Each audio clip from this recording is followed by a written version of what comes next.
How to start small talk. Small talk is like an appetizer of human communication.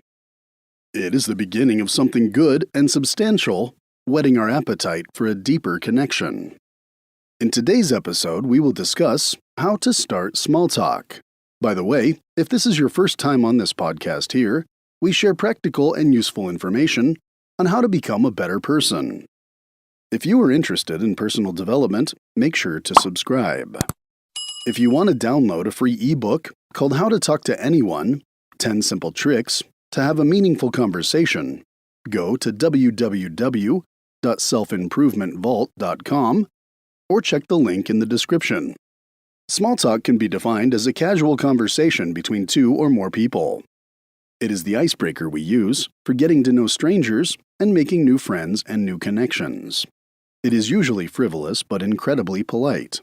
We use it to feel out the other person and let them know that we are open for a conversation. We make judgments about the other participant through inconsequential topics, such as the weather, last night's big game, or the traffic. Are they friendly? Are they open? Are they happy and in a good place to talk? Small talk is our attempt to bridge the gap between strangers by connecting on uncontroversial and safe topics. With that in mind, how do you start small talk with others? The first thing you must do is be polite. One of the first lessons that we learn about human relationships is always to be polite. To be polite is to be civil, courteous, and to show manners toward others. When you are polite, you greet others with openness, friendliness, and respect. You say hello, good morning, or any other greeting variation, with a genuine smile, ensuring you make eye contact. If you are in a more professional or official capacity, you may offer a handshake too.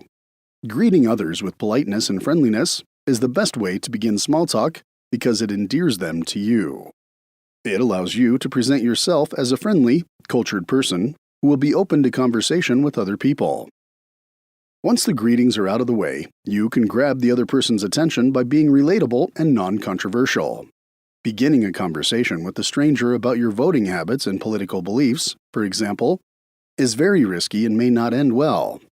Keep your opening sentences on neutral topics that do not elicit strong emotions. If you do not, you may evoke strong negative emotions, causing the other person or persons to associate you with negative emotions, which may cause them to retreat from you and not engage fully.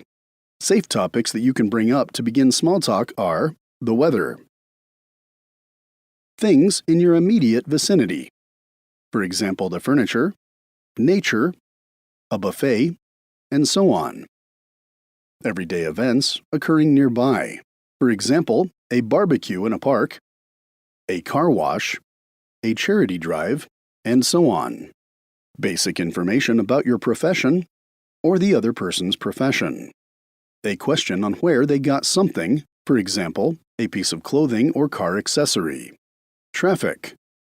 Basic information about a local holiday, for example, your excitement that Christmas is around the corner.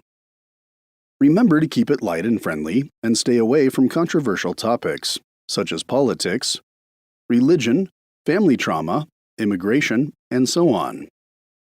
After starting a conversation, you need to be observant and watch the other person for signs of continuing the conversation. Such signs include answering eagerly and with openness and friendliness, asking you follow-up questions, and listening intently to what you are saying. Your observations will prevent a situation where you are trying to force a conversation with the person who is unable to have one. You must not forget to be considerate when starting small talk.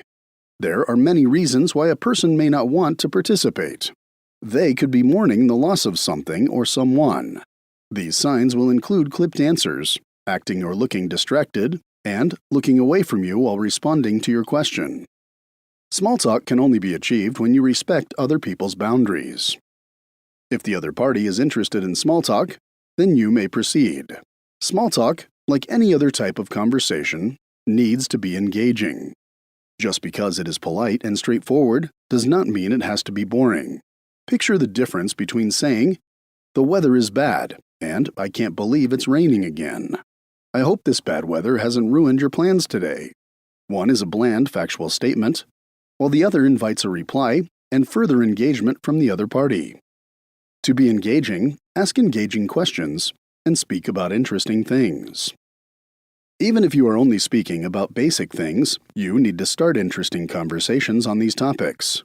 For example, talking about a barbecue is more engaging for the other person if you have a funny story about a barbecue you once attended, or knowledge you can share about how to barbecue the best tasting burgers.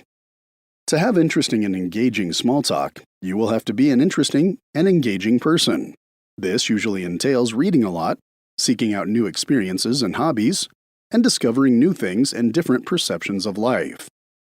To be interesting and engaging, you must challenge yourself to seek self-growth in your personal time. Lastly, do not underestimate the power of body language when starting small talk. Your body language can make or break a conversation. It can be used to assure the other participant that you are as friendly and open to communications as your smile says. Good body language will be receptive, with neutral shoulders, full attentive eye contact, nodding and shaking your head while the other person is speaking, and keeping your attention on the speaker instead of directing it elsewhere.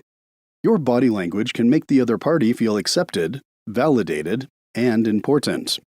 The wrong body language, such as crossed arms, lack of eye contact, and a frown, will cause the other person to feel unimportant and anxious to speak to you. I hope this episode was helpful to you. Feel free to leave a comment, and don't forget to subscribe because more interesting episodes are coming.